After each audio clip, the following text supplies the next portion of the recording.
안녕하십니까. 한눈에 알아보는 우리 나무라고 하는 나무도감 책을 집필한 박승철입니다. 오늘은 측백나무과의 측백나무 중에서도 측백나무 앞에 서양이라고 하는 말이 들어간 서양 측백나무, 그리고 서양 측백나무 중에서도 품종명이 유럽 골드, 이렇게 유럽 골드라고 하는 말이 들어간 서양 측백나무 유럽 골드, 이렇게 길게 써놓으니까 상당히 이름이 길어서 머리에 금방 와 닿지 않는데, 사실은 요거 서양 측백나무이고, 서양 측백나무는 우리나라 측백나무하고 약간 씨앗이나 열매 모양에서 금방 차이가 나는데, 서양 측백나무 중에서도 품종명이 유럽 골드다, 유럽 골드다 해서 황금빛이 나는 서양 측백나무다. 그래서 우리나라에서는 요것을 보통 황금측백이라고 부르고 있습니다. 그러면 이렇게 네 글자로 써놓으면 아주 편하고 알기 쉬운데, 우리 국가표준 목록에서는, 국가표준 식물 목록에서는 이렇게 길다랗게 적어 놨습니다. 하여튼 국가표준 목록에서 이렇게 적었으니까 저도 이렇게 적어 놨는데, 우리 보통 말하기를 황금측백이라고 하는 나무에 대해서 오늘 공부해 보도록 하겠습니다. 이 서양 측백나무 유럽 골드, 이 나무는, 서양 측백나무 유럽 골드는 요 유럽 골드를 빼면은 서양 측백나무죠. 그래서 서양 측백나무의 일종류인데 다만 품종명이 유럽 골드입니다. 그래서 이 서양 측백나무 유럽 골드는 서양 측백나무하고 아주 거의 비슷하다, 그런 뜻이죠.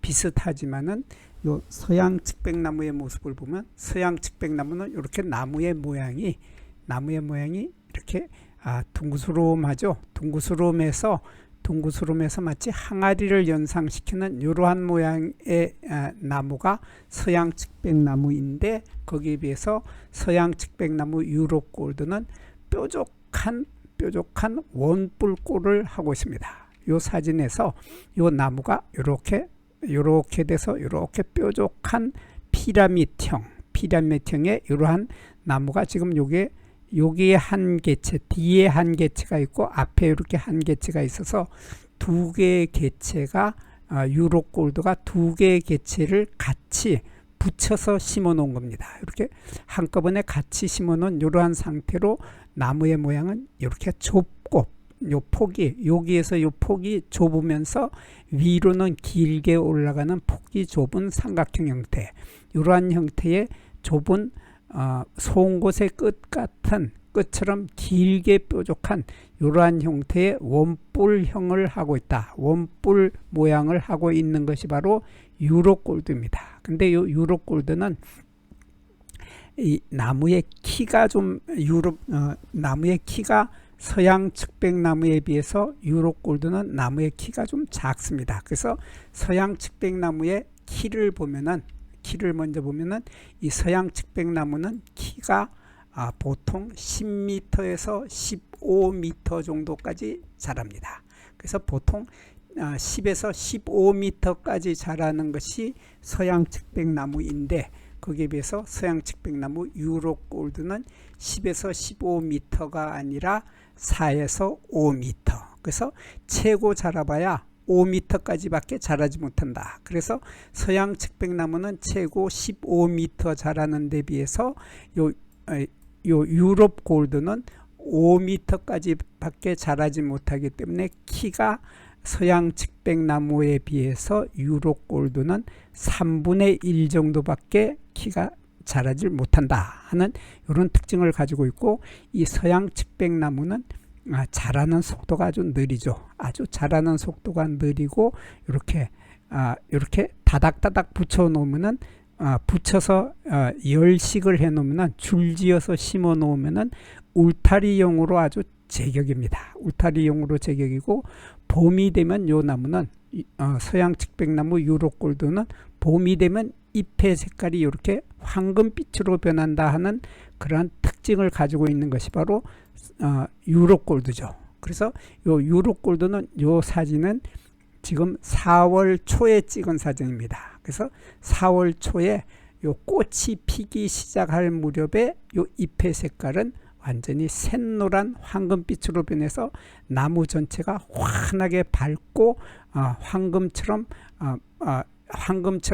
노란 색깔로 뒤덮이게 되는데 이 나무는 특히 그늘을 싫어하는 나무입니다. 그늘을 싫어해서 햇볕을 많이 보는 장소에서 그늘이 없고 햇볕을 많이 보는 장소에서는 이 샛노란 색깔이 특히 더 밝고 더 화려하게 노란 색깔로 변한다 하는 이런 특징을 가지고 있는 것이 서양 측백나무 유럽 골드입니다. 그래서 이 나무는 서양 측백나무하고 이 꽃의 모습이나 서양 측백나무의 꽃의 모습이나 유럽 골드의 꽃의 모습이 거의 구별할 수 없을 정도로 똑같고 또 그리고 이 서양 측백나무의 열매 모습과 이 유럽 골드의 열매 모습은 구별할 수 없을 만큼 똑같습니다. 요 모습이나 구별할 수 없을 정도로 똑같고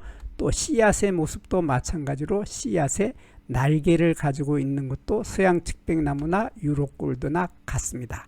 다만 잎의 색깔에서 다르고 키에서 다르다 하는 이런 차이점을 가지고 있는데 요 서양 측백나무 유럽 골드는 봄에 꽃이 필 때 황금색 노란색으로 변한다고 했는데 요 빛은 잎은 밝은 노란색으로 황금빛이다가 점차 이렇게 초록색으로 변하게 됩니다. 초록색으로 변해서 여름에는 이렇게 초록색으로 됐다가 가을이 되면은 요 잎의 색깔은 가을에서 겨울이 되면은 겨울에는 요 잎이 청동색으로 변하게 됩니다. 청동빛이 나는 그러한 색깔로 변하게 되는 이러한 잎의 색깔이 수시로 변한다 하는 이런 특징을 가지고 있고 요 잎은 비늘잎만 있죠.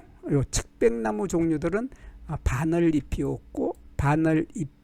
없고 비늘잎만 있습니다. 그래서 요 비늘잎이라고 하는 것은 인엽이라고 하죠. 한자로 인엽이라고 하고 우리말로는 비늘잎이라고 하는데 요 인자는 생선의 비늘을 뜻합니다. 그래서 비늘을 가지고 있는 잎이다. 그래서 비늘잎인데 요 잎이 바로 요 가지를 요 가지가 이렇게 있는데 요게 다 가지입니다.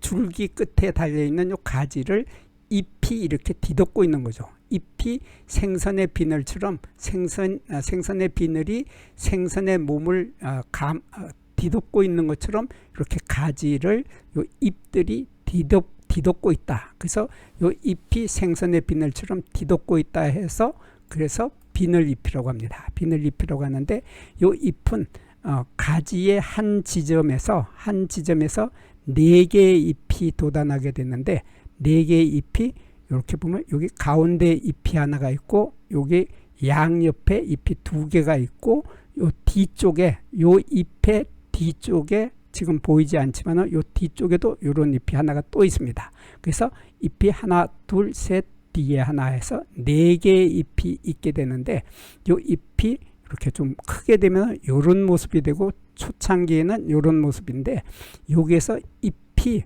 요 가운데 있는 잎하고 뒤쪽에 있는 잎에는 이렇게 샘점이라고 하는 것이 있습니다. 요거 샘점을 한자로는 선점이라고 하는데 요 선이라고 하는 요 글자는 바로 우리말로 번역을 하면 샘이라고 번역이 됩니다. 그래서 요 샘이라고 하는 것은 땅에서 물이 퐁퐁퐁퐁 솟아 올라오는 곳을 우리들은 샘이라고 하죠. 그래서 물이 솟아 나오는 곳을 샘이라고 하는데 우리 보통 옹달샘이라고 할 때 그 샘자입니다. 요 샘자는 여기서 물이 퐁퐁퐁퐁 솟아 올라온다 그런 뜻인데 요 잎에서는 물방울이 겉으로 나오는 게 아니라 이렇게 물방울처럼 이렇게 샘점이 있는데 요 물방울처럼 보이는 요 속에는 액체가 들어있죠. 액체가 들어있는데 요 액체는 요 액체는 향기를 가지고 있습니다. 향기가 파인애플의 향기가 난다고 하죠. 그래서 파인애플의 향기 같은 그러한 향기를 요 속에 잔뜩 많이 가지고 있다. 요 액체 속에 잔뜩 많이 가지고 있기 때문에 요 잎을 짓이겨 보면은 파인애플의 향기를 느낄 수 있고, 요 잎에서 요 액체를 추출을 해서 오일을 만들죠. 오일을 만들어서 그 오일에는 강한 향기가 있기 때문에 그 향기로 우리들은 비누를 만들 때 향기를 내는 재료로 쓰거나 향수의 재료로도 쓰게 되는 것이 바로 여기 샘점 속에 들어있는 액체의 향기입니다. 이러한 아주 예쁜 잎을 가지고 있고 특이한 샘점을 가지고 있는데, 나머지